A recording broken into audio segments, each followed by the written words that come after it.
Hey, welcome to Unfettered Capitalism, everyone. It's me, Jarrett, ranting. Ha! Here I go. So, first off, a lot of us seem to know what's currently going on, especially with the whole coronavirus pandemic. And also, because of it, the Dow Jones going down many points. So, first off, what pissed me off, other than people literally fearing for their lives at the moment, as well as wondering if they're financially stable because their workplaces are potentially having people take time off without any paid sick time or paid time off. So that's pretty cool. But, the first part that had me pretty pissed off was actually learning about why Elizabeth Warren has currently chosen not to endorse Bernie Sanders. It's a real shame because she's not doing it for any ideological reasons. She's doing it because some Bernie people tweeted snake emojis. Whoa. Holy cow. What a big deal, right? How unbelievably fucking privileged of her. That is insane. You know what? This is the first time that she's let us down. She's done it twice. First off, you had Bernie Sanders trying to get her to go out on run a presidential campaign back in 2016. And Warren refused to do it, and so Bernie Sanders did it with reluctance. And then rather than endorsing her friend Bernie Sanders, she decided to bandwagon with Hillary Clinton. Bad start. And now we have this in 2020, where she not only made a pact with Bernie Sanders about not slandering or smearing each other, she went against that, said that she wasn't going to take any corporate PAC money, which she took a super PAC for pretty recently, and she claimed that Bernie Sanders is a sexist. Now, whether or not you want to say that they remember two different things on how their conversation went, however it went, is irrelevant. The point being, she decided to go out publicly and smear him when he was the front runner at the time. And now she won't endorse him because of snake emojis? Are you fucking kidding me? Barack Obama and Hillary Clinton dealt with much worse back in 2008. Oh man, they went at each other hard. And you know what they did? They put aside their differences. Granted, I'm not saying I enjoy the Barack Obama presidency, even though it's better than Trump and George Bush era. Neither here nor there. The point is, Elizabeth Warren, in my opinion, she's a fraud. She's a careerist. She's an opportunist. She doesn't truly care about her policies. I'm sorry for any of you Warren supporters, but this is how I see it. She doesn't care. And it's a shame. Because she has the one opportunity to actually make a change for the American people. Actually have the progressive policies that she wants to have implemented. Medicare for all. Taxes on Wall Street. Potentially a living wage. No. She's being petty. You have a multi-millionaire being petty over snake emojis and deciding not to endorse Bernie Sanders because she doesn't think that, because currently he's not the front runner. Regardless of how true that is insane cowardice. She's a coward. You had Amy Klobuchar, Pete Buttigieg, Mike Dipshit Bloomberg putting their differences aside and endorsing Joe Biden for the greater good. And yet, Elizabeth Warren is so arrogant that she can't do the same for her friend Bernie Sanders, who he would still endorse if she ran in 2024. Anyway, to get back to what I'm talking about, this is sort of a side tangent. She doesn't care about the policies. You have a time right now where Americans are literally scared for their lives, whether it be financially or literally living. You have 87 million Americans who are either uninsured or underinsured. And that number has been going up as Republicans try to cut Medicaid, Medicare, Obamacare. It was like last year where 7 million Americans went off of health insurance. No big deal. And you have the top form of bankruptcy being through medical. And Elizabeth Warren isn't actually fighting for this because of snake emojis?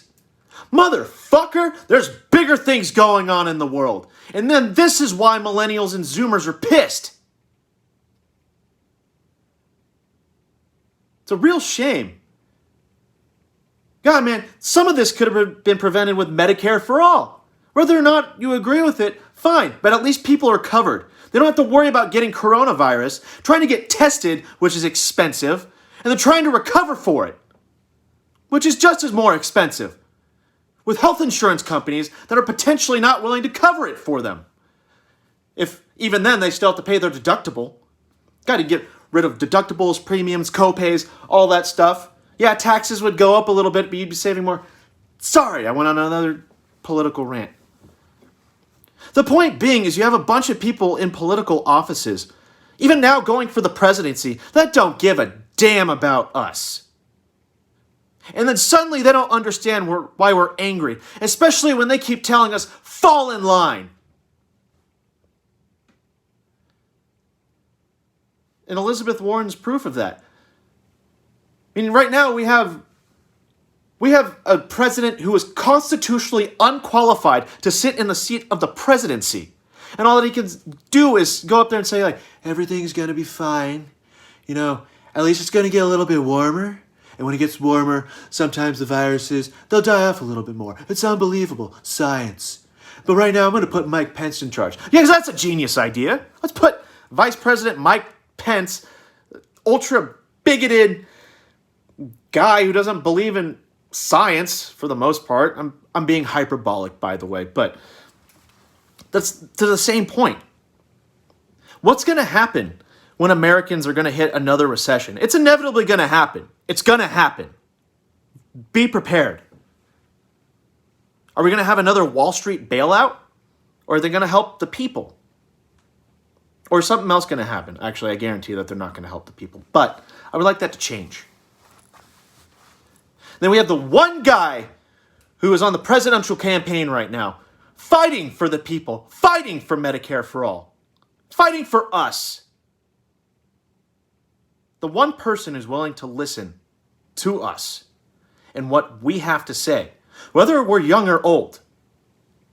We have the one champion who has motivated us to keep fighting.